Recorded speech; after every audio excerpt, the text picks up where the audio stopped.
Drawing down is the process of increasing the length of a piece of steel while at the same time reducing its thickness.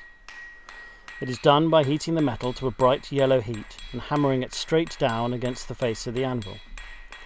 The technique is generally used for making points or tapers on round or square section steel, but can also be used on flat and hexagonal bar steel.